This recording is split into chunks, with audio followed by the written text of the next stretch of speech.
Welcome, friends. Thank you for choosing to slow down with me today.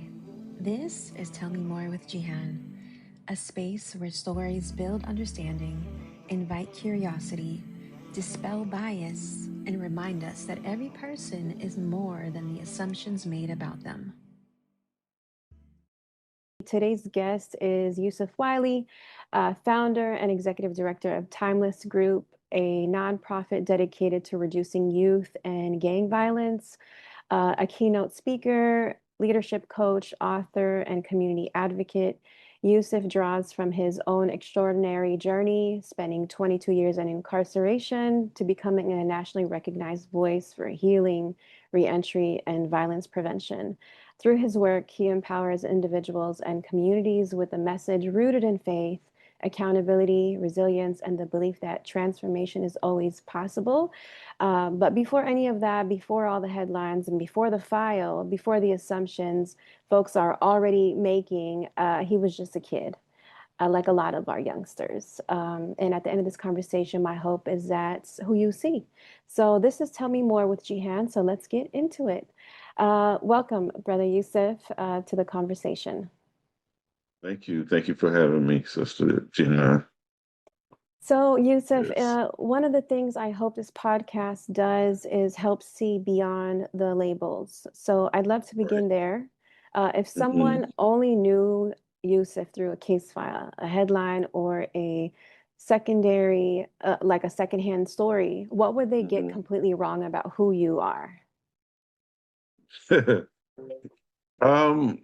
The first thing I would say to that is that what they would probably get wrong is the fact that I'm I'm kind of I'm soft when it comes down to my kids or my children, right? And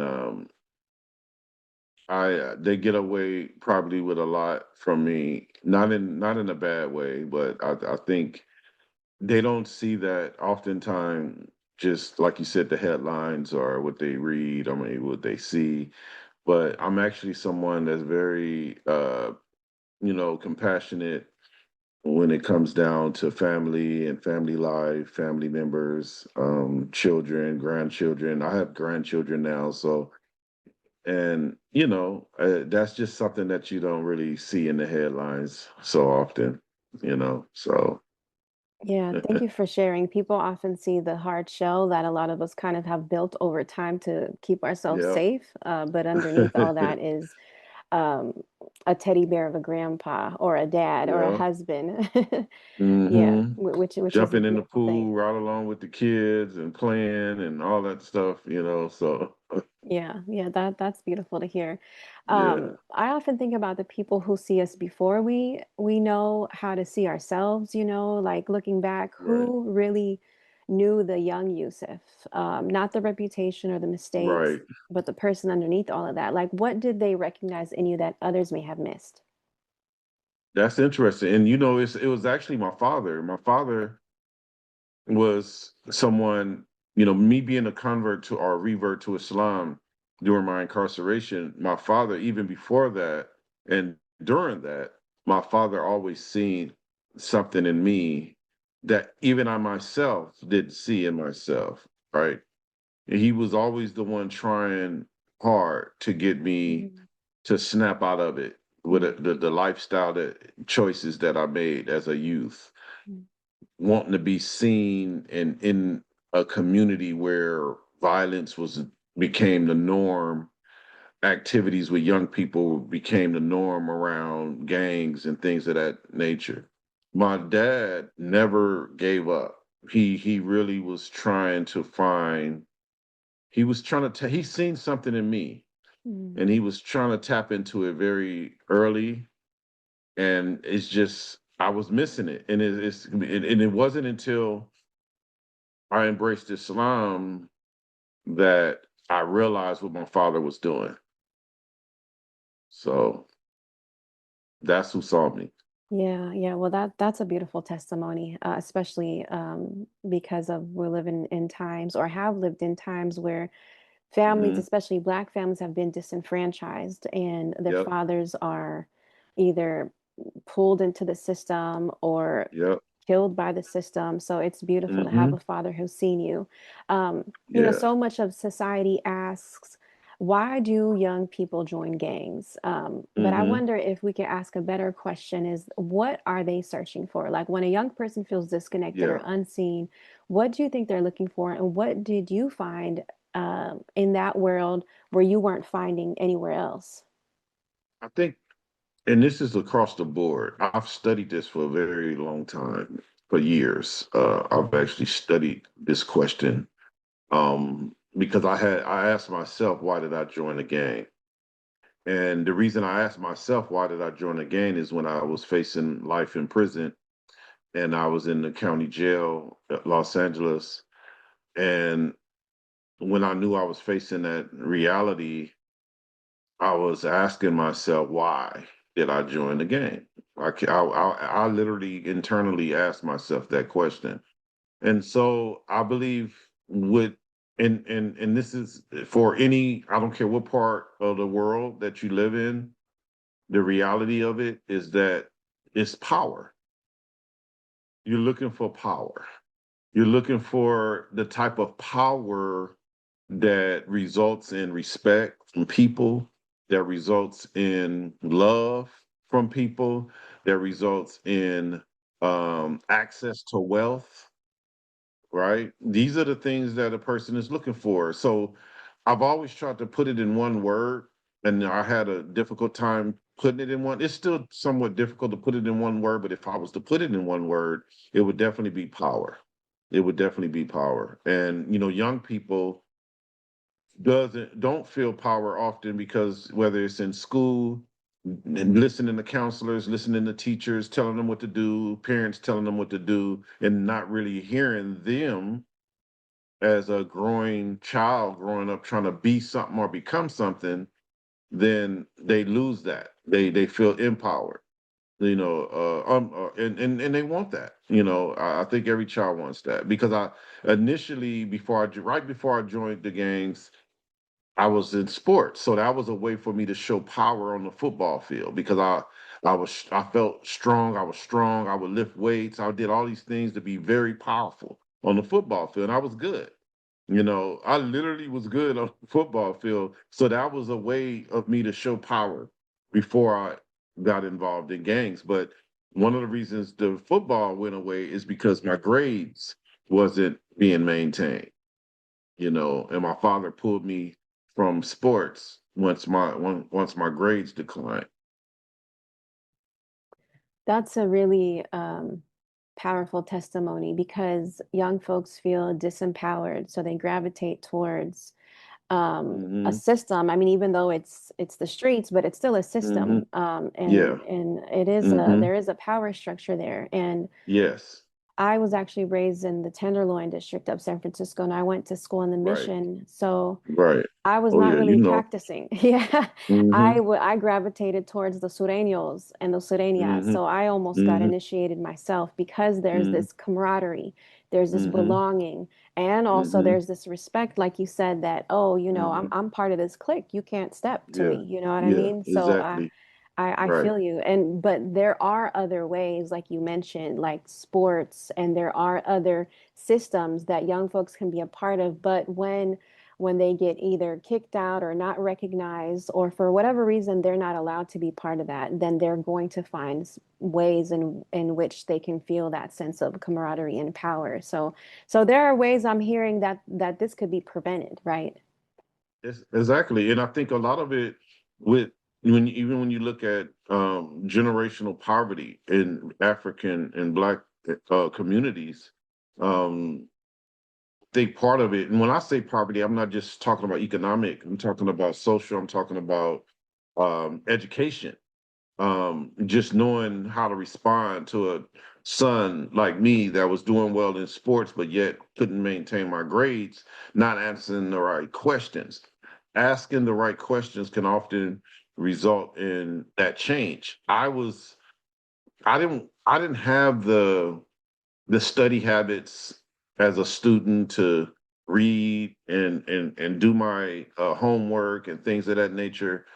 So I just forgot. I said, well, the sports will carry me where I need to go. I didn't care anymore. versus a parent that probably would have invested in getting a tutor, spending more time with me academically, right? That wasn't a part of our frames of reference to do that as Black families, many Black families. So I think it was just the result, the knee-jerk reaction to me not doing what I should be doing, which is going to school and learning. It was just to pull me, and that was it. And go back to work. Pops pulled me, and then he goes back to work 9 to 5, him and my mom, and left me to the streets pretty much.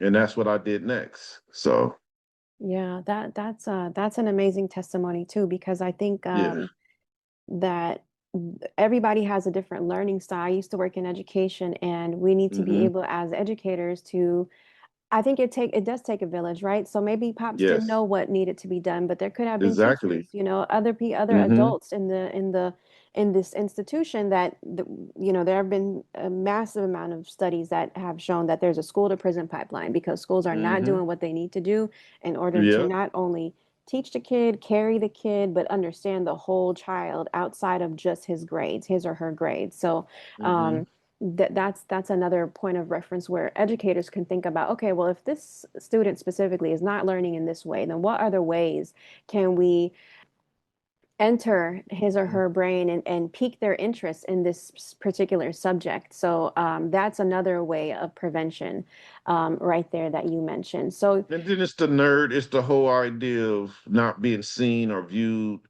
by your peers as a nerd or something like that. That there's that aspect of it, of course, where if you are smart or if you are doing well or want to do well, what are your peers going to think of you, right? If you've already been representing yourself as this tough guy, this person that has all of this, clout as a sports athlete in some way, or just a community person that knows his stuff and knows people like him, and now they realize they are falling behind. They're not that smart, or they having struggles with education, right? That's not something that you want to come out. And so it's always masked with this other approach of being this tough guy. And, I don't want to be seen in a library with some tutor showing me math, right? So it's all of these things, especially in the public school environment, in a community that's been impoverished, where people are on welfare and things like that in that surrounding environment. Even though I wasn't from a family of welfare, both my parents worked, right? So it gets really deep, and it creates a whole culture of young people that find a way, they find their way to each other. And once they right. find their way to each other, they say, this is what we're going to do. Right, you right. know? Yeah, I hear you about not be wanting to be seen as the nerd, because I had a friend that I didn't associate with publicly who was a hmm quote unquote nerd, and she's hmm actually a whole lawyer now, and I should have hung out with her. right. But right. sometimes we care about prioritize other things, and it's not until we Yep. grow up and then we kind of see like, oh, our priorities were out of whack a little bit. Absolutely. Um, so Yes. you mentioned spending years in incarceration, including hmm time in solitary confinement, a Right. place where many people associate with isolation and despair, but you've spoken about it as a turning point for you. What Yes. happened in that space that changed the way you understood yourself and your future? Yes. So, you know, at the time that I was in solitary confinement, I been incarcerated for maybe 3 years now. And during that time, that was literally a breaking point. And in fact, it could have went either one or two ways. I could have, well, three ways possibly. Well, where I could have been killed by correction guards, which that threat was there, it was real. And or I could have lost my mind, mentally. It was that could have happened because of the type of pressure I was under at the time of the solitary confinement period. Or obviously what I decided to do, which was to change, to re-examine some things, what was happening. And it took a while. I mean, it was only after maybe 3 or 4 months in solitary confinement before I began to read, before I started saying, it's time to read. Um, I was reading before, but I just started reading before I was put in solitary confinement because someone gave me the autobiography of Malcolm X, and that's what kind of sparked my interest.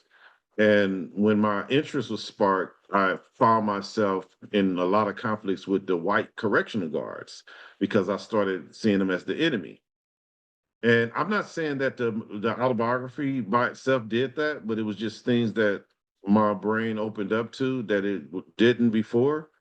And so the littlest thing caused this conflict that I had with correctional guards. That's what landed me in solitary confinement because of, an assault on two correctional guards. And so they were already threatening to kill me during the time I was in there. So but once I changed and I asked for books, they were happy. They like this guy. He's want to read. Take him some books. And so the World Almanac is the first book that actually caused me to look at religion as a potential pathway for me to change. And so the World Almanac, it was the 1992 World Almanac, and I began to research various religions inside that section. And Islam was one of the things that jumped out at me when I saw Islam. It was amazing. And I said, this is something that requires discipline, which is something that I wanted and that I believed in anyway. I believed in a level of discipline. And so it was that was it. So I actually converted to Islam without someone doing dawah, someone propagating to me. So had no clue about Islam as a religion.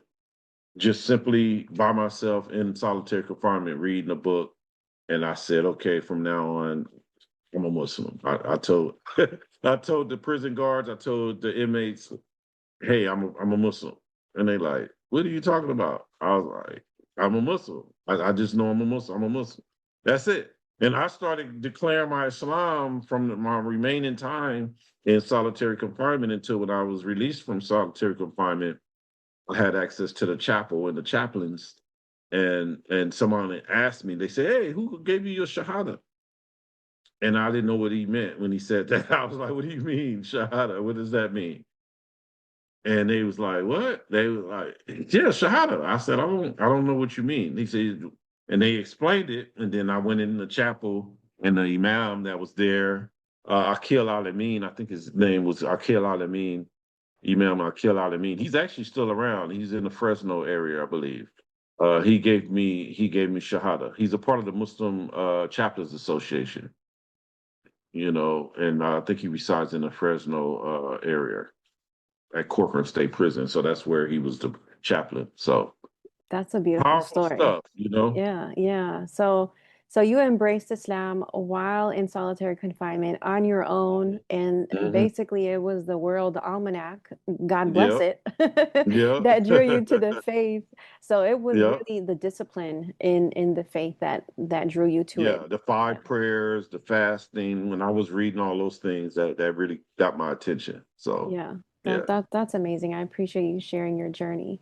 Actually, Yes. when I was in the fifth grade, I read the autobiography of Malcolm X, and even though I was born Hmm. Muslim, I come from a Arab cultural Hmm. family, and Islam Hmm. is kind of like woven in, sort of, but it was Right. that book that really woke me up.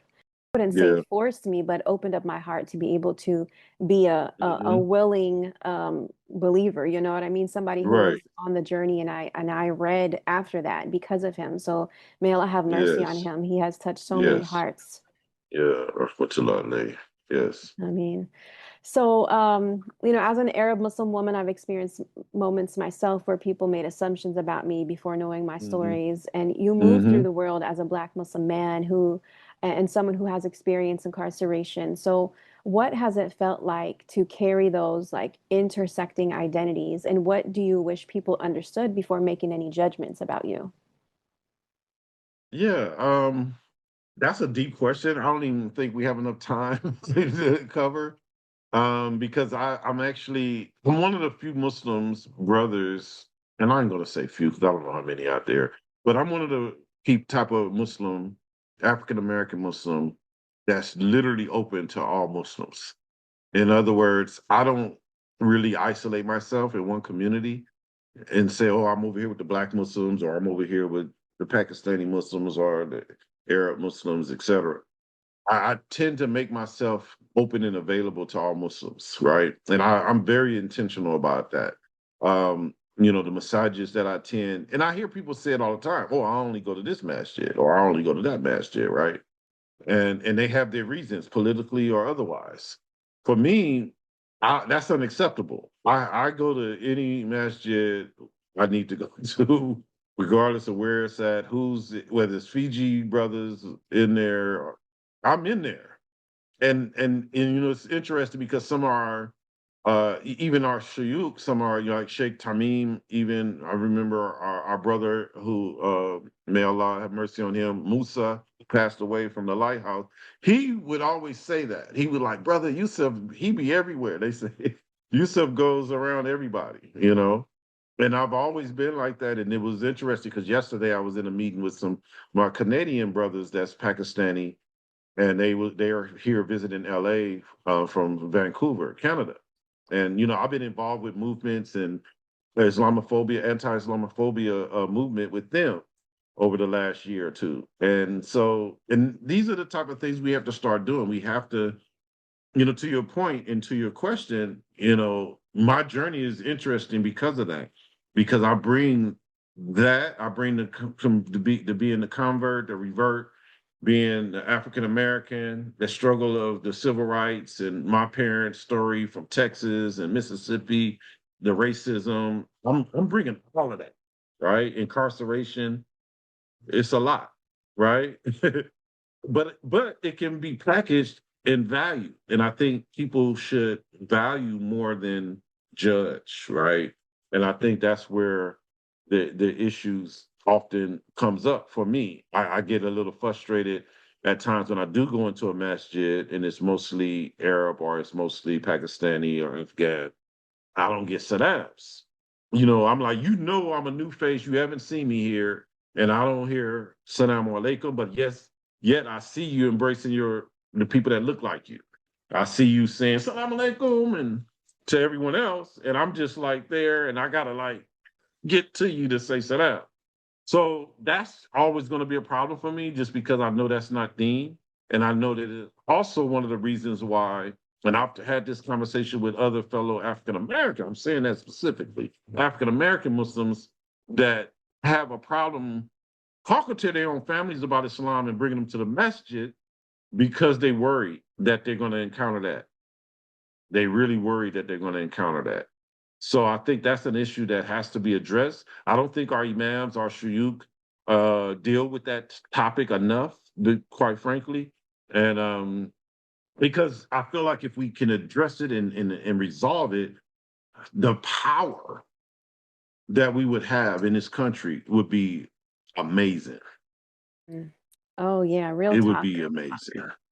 Yeah, I hear you, and I hear a lot of my African American Muslim friends with the same sentiment, the sisters in the community, and I hate it Yeah. so much. The anti-blackness Yeah. that runs Mm-hmm. within brown communities. I'm not going to talk Mm-hmm. about white communities because that's already the establishment is white Yes. supremacy here. So, but we also Yes. carry it, unfortunately, in our places of worship. And so, I'm Mm-hmm. hearing from you is that you come with a lot. And of course, it's Mm-hmm. all of value because all of your experiences and identities, um, they are a source of motivation, inspiration. But when you go into a place of worship amongst other Muslims, they don't see it, they don't understand it, and Mm-hmm. the judgment is that this brother is either not a real Muslim or he is um, or Or whatever. Zakat recipient. That's one that I've heard. Oh, he's going to come in here and ask for zakat. Wow. Yeah. Yeah. So because of the assumption that maybe he's poor or he comes from a poor upbringing or background, he's going to come in here begging, and he's going to just only be interested in zakat. And I know that that's one of the things that's been, stated. It's been, by fellow Muslims. So that's why I said it's a lot. It's a lot of things that people, the reservations that some folks have, of coming into the community, because it was a khutbah given this past Friday, actually, where the imam was talking about why you don't bring or invite your family to Islam. Mm. That was the topic. Like, you're not doing dawah. And in my mind, I'm thinking, I know why some people that I know don't do it enough, right? Yeah. It's more private, like Right. even in my own household, it's more private. Right.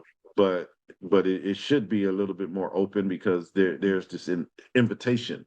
Yeah. Allah has already extended it, but yet you have brothers in the masjid That are or blocking it. sisters that's blocking it. So Yeah. yeah, Yeah. it's very deep, and like I said, and another part of that reality or that situation is um politically, right? So when things are happening in the country, there's not an association with the Palestinian movement and the atrocities that's happened there with African Americans. There's a disconnect where they're like, those are other type of Muslims. Like, even our families, like if I come from a family that's mostly non-Muslim, they're not associating what's happening in Palestine with their brother that's a Muslim, Right. right? Being a Muslim. They Right. don't even see the connection. Right. But that's our fault. That's not their fault. That's Right. our fault that the average African American family don't see that we're part of that same struggle, right? So when they see people on the freeway path with Palestinian flags waving them, they mostly see whites. They mostly see white people. They mostly see even Mexicans. You even see Mexicans out there. I'm talking to LA specifically. You don't see many African Americans out there, though. And some of them are being told not to go out there. Yep. Because they don't support your cause. Right. When the black man got killed by the police last week, where were the Arabs, or where were the Muslims? Yeah. So they telling African Americans not to go out there. Yeah. Right. There's a divide and conquer tactic that is like See that? as old as time, and it's always going to work Exactly. unless people unite. Exactly. And so I've been out there. I'm not the protesting type, honestly, quite frank. I'm not, regardless of what the cause is, whether it's black, brown, Muslim, whatever. That's not, my style. I'm more get in your face, go talk to, knock on doors, a politician. I'm more of that person. I want to talk to the decision makers. I want to talk to the chief of police. Yeah. That's it. That's what I'm gonna do, right? So, but I did when the war first broke out in Palestine, occupied Palestine. I went out there. I was out there, and so, and I have a lot of friends that are Palestinian. So for me, it's not an issue. I just think these divide and conquer tactics, these things that are happening in our cultures, and I hear it from all sides, right? The African American Muslim side, I hear from the non-Muslim African American side, I hear from the political side, I hear from it all. I get it all. Yeah. You know what I'm saying? So there's a clear disconnect, and we're living in times where people do not want to read. They just absorb what they hear in the media. And then we're also so fragmented. People don't come together no more. People don't talk to each other. So there isn't that inner communal unity or solidarity. It's worse now than I think it's ever been, because people are just relying on social media and they are isolated. So there isn't an opportunity to break bread, to visit each other's home and just see something different from what what they're accustomed to. So it is very, very unfortunate. And I just wanted to make it clear that anti-Blackness is haram in Islam, and it's not okay, and we need to do better as a community. That was a lot. Thank you so much. I know. And I think for sure, we need to really go. There's a lot to go into, and one of my episodes is going to be, or not one, quite a few episodes are going to be tackling anti-Blackness in the Arab community, in the Desi community, and in other communities. And it's something that we really need to absolutely break through. Appreciate that. I think about the role one person can play in changing a life. I think about the mentors that I've had growing up. Was there Hmm. ever a counselor, a teacher, a correctional officer, anybody who Hmm. made you feel seen or believed in your potential? And then on the flip side, was there someone who was maybe well-intentioned but actually pushed you away? Hmm. Yeah, it happened. It happened even during my incarceration when I recently became Muslim. And it flipped one way and then another way. So there was a brother that was coming into the institution. I guess he was coming in as a volunteer, and he literally was. I think I just felt like it was more so intimidation because most of the people that he were coming to see were African American that was converts to Islam, and he didn't see people that looked like him. He kind of pushed us away a bit. He didn't make himself readily available. But luckily, I want to say a year, less than a year later, I was transferred to another institution, and that all changed. And it literally changed for the better. Where another brother that actually was from Libya, and he was super cool. Like I'm still in touch with this brother to this day. And we're talking about 98. I met this brother in maybe like 96. Yeah, 90, 96, 97, 98, around that time. And to this day, and he's actually in the Sacramento area, I believe. He came in. We could be on lockdown, literally on lockdown, and he would come and had the correctional guards let me out of my cell to escort me to his office so I could study Arabic with him. You know, so subhanallah, this brother, he showed me something different, and that changed everything because now I don't see the Muslims in the way that I was beginning to start seeing the Muslims that was non-black, right? So that was beautiful. And so that he really shaped my early Islam, uh, the learning the five pillars, the basics and everything. And he really took out time because he would always say he's seen something in me and he really just wanted me to get it. And that's why he would have me escorted to his office. And lockdown or not, I was there. In fact, what's interesting, he actually is the one that introduced me to Sheikh Hamza Yusuf. He the one that introduced me to Sheikh Muhammad Sharif because during that time they both were connected when Zaytuna was first forming. And that's how I learned about Zaytuna, right? Because it was just forming and Muhammad Sharif and all of them were on the same page at the time. And so he brought Muhammad Sharif actually to the institution that I was at. And I got a chance to meet him in person.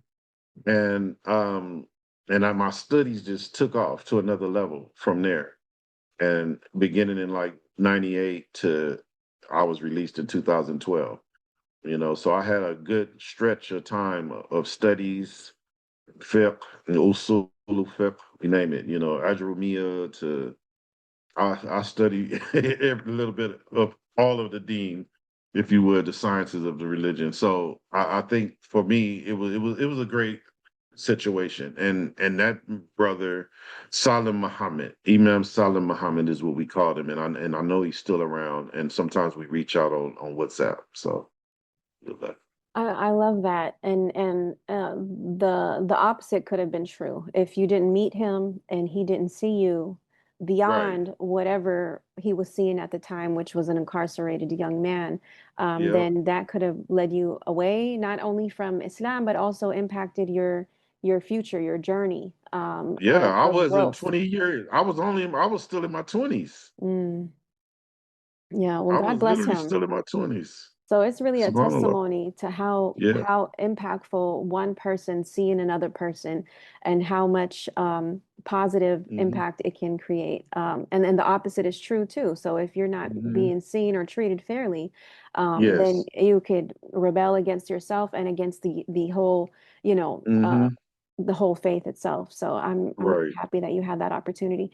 Okay, brother Yusuf, you chose to write your own story instead of allowing others to define it for you, which is so Hmm. commendable because we are oftentimes being told who we are and what we should be and what we shouldn't be. So storytelling is so powerful.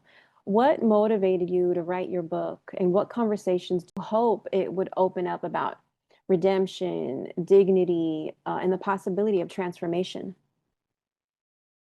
Yeah. I started writing the book, and I was motivated to write the book because there's another imam from San Francisco, and I can't remember his full name, but it was Hakeem Abdullah, and he read such he had a lot of great books that I read over the years, and he just really inspired me, and he always encouraged it. He encouraged folks to read, pick up a pen, write. And so it was just something about, and then I recalled one video. I was watching a video, and this was a VHS, by the way, where he said during Ramadan, he would write all his books. You know, he would always use Ramadan, the month of Ramadan, to write. And so that's what I did. So in 2000, I think it was 2017, maybe, or 18, somewhere around there, I decided that Ramadan I would write my book. And for the same reasons that many of his books were, to inspire, to motivate, to show people that transformation is real. And I think that's really my biggest highlight, I believe, is transformation, is because oftentimes people believe that folks are stuck in their ways and they'll never change. And part of that for my motivation was because there was a probation report written on me when I was incarcerated. And in the so what they do is a probation report is usually written prior to sentencing so that the judge can kind of determine how much time to give you and things like that, right? If there's room for for redemption, all that good stuff.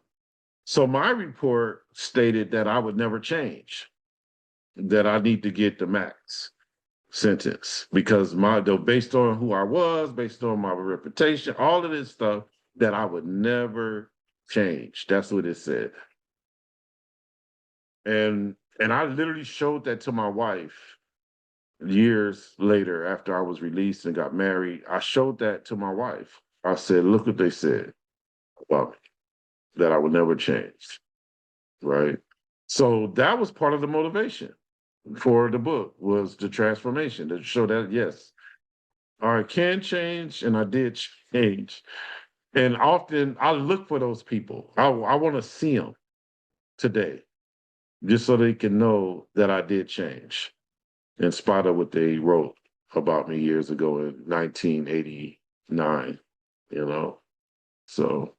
That gave me goosebumps, and it's really a travesty that this language is used about Hmm. people, especially in a Hmm. system that is supposedly built on, rehabilitation, when we know that that is not the truth, that Right. being Yeah. institutionalized is not a form of rehabilitation at all. It's quite the contrary.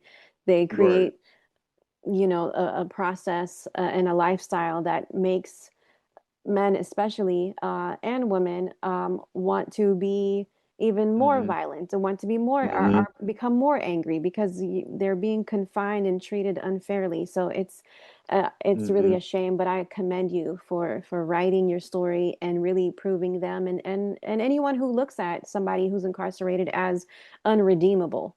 um, Right. so you've dedicated so much of your life mentoring others, and if a young Hmm. person who feels invisible, misunderstood, or even tempted by a path similar Right. to yours, and they're listening right now, what would you want them to truly believe about themselves? Well, first I'm gonna say this line, and I've always used it. It's never too late to change. And so that's actually been a term in my organization that we've always used, that it's never too late to change. That was so powerful because that was kind of the theme of every scenario that I found myself in, where there was youngsters that was coming to prison behind me, that I saw potential and promise, and they thought it was over and hopeless because now they have a felony and they're in prison.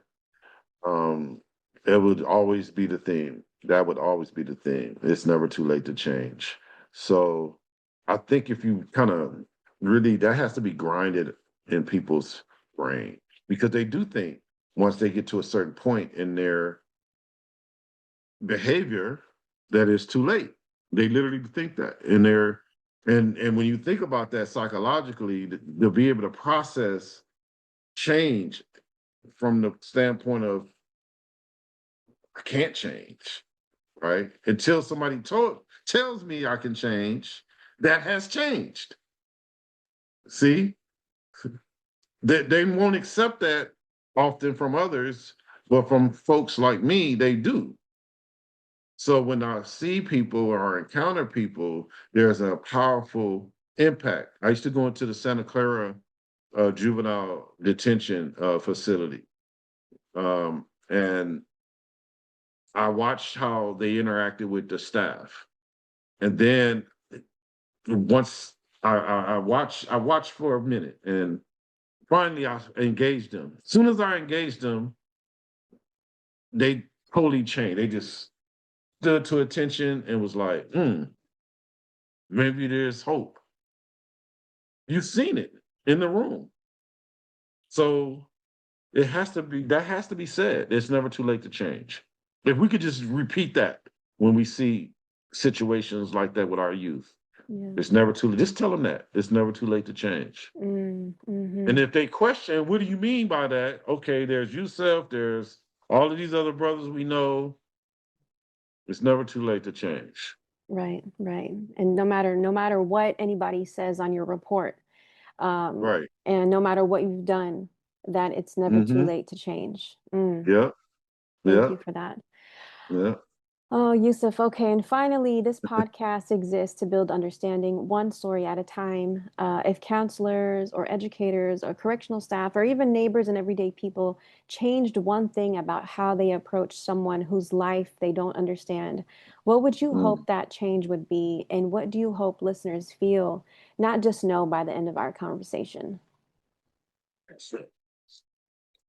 Well, I like that one. But what I would say, it reminds me of a hadith from the Prophet Muhammad sallallahu alaihi wasallam, and it's related to removing a thorn from the road of someone, right? That whole idea of removing something uh, from somebody's path, right? And I think for a counselor, for a teacher, for anyone like that, an educator, I think that's the question they should be asking young people is what is that thing that's preventing you from getting to the next phase of your life? What's preventing, what's in the road? What is that thing that's on that road that's harmful? What is that thorn that's preventing you? And I think if we can identify that, I guarantee you it's going to be something. Something is going to be said. And once you get to that point, that's going to open up an arsenal for you to work with. Now you have something to use to help this person navigate. Wow, that was really powerful, Yusuf. Removing a thorn. Be somebody who removes a thorn. So, for young people, that could often mean interrupting harm in real time, right? Like choosing support over punishment and curiosity over labeling. For educators and counselors, it's really about seeing behavior in context, not as their, entire identity, and refusing to give up on students that systems are quick to push out. For many Black and Brown youth, that presence of one consistent, believing adult can be the difference between being pushed out or being guided through. Absolutely, that's it. And it could be something as simple as them not knowing how to read. Mm-hmm. That might be the thorn, not Right. knowing how to read. Yeah, yeah. I used to So, work in a high school, and there were even high schoolers that were illiterate, and they were the mhm, ones that had the most quote unquote behavior problems. And it was mhm, because they were frustrated and they were embarrassed to say that they couldn't exactly. read. Hmm. And not being able to read in a world that requires reading and writing is really a path to destruction, whether it's drugs, gangs, violence, Hmm. because that. So if people dug a little bit deeper, they would be able to be a source of so much assistance and help. Thank You you for said the that. key. You said the key word, frustration. You know, because I've been on other interviews or podcasts, and the other thing is just the frustration. Asking someone what is their frustration. Right. What is your frustration? Yeah. Get to know somebody beyond Yeah. what you see. Hmm. Yeah. Okay. Yeah. Thank you so much for your time, Yusuf. Before we wrap up, Yeah. where can listeners find your book and follow your work and stay connected with the impact that Yeah. you're making? Yeah. I would actually just say my link tree is the easiest way to find everything like articles, my books that I've written, and website, with social media is through my Linktree profile, which is the Linktree with the underscore Yusef underscore Wiley .com. So that's the Okay, easiest awesome. way to find me. I'll Yeah, put it in the show notes so that way people yeah, can tune in. Thank you yeah, so much for your time. I yeah. appreciate you. Before we go, my conversation with Yusuf Wiley reminded me that often we see a person's work or accomplishments without knowing the experiences that shape them. Yusuf's story challenges us to look beyond the labels and make room for people's full humanity, their struggles, growth, and wisdom. Listeners, I have a challenge for you. It's called the Tell Me More Challenge. Think of someone whose story you only know on the surface. So the challenge here is ask a deeper question, listen with care, and always choose curiosity over assumption. Thank you for listening to Tell Me More with Jehan. If today's conversation challenged an assumption, sparked a new question, or helped you see someone through a different lens, I hope you'll carry that curiosity with you. Real understanding begins when we make room for people's stories, not just our assumptions about them. Be sure to subscribe, leave a review, and share this episode with someone who values thoughtful conversation. You can also connect with me, suggest future guests, or learn more about today's guests in the show notes. Until next time, keep asking questions, keep listening deeply, and never stop asking. Tell me more.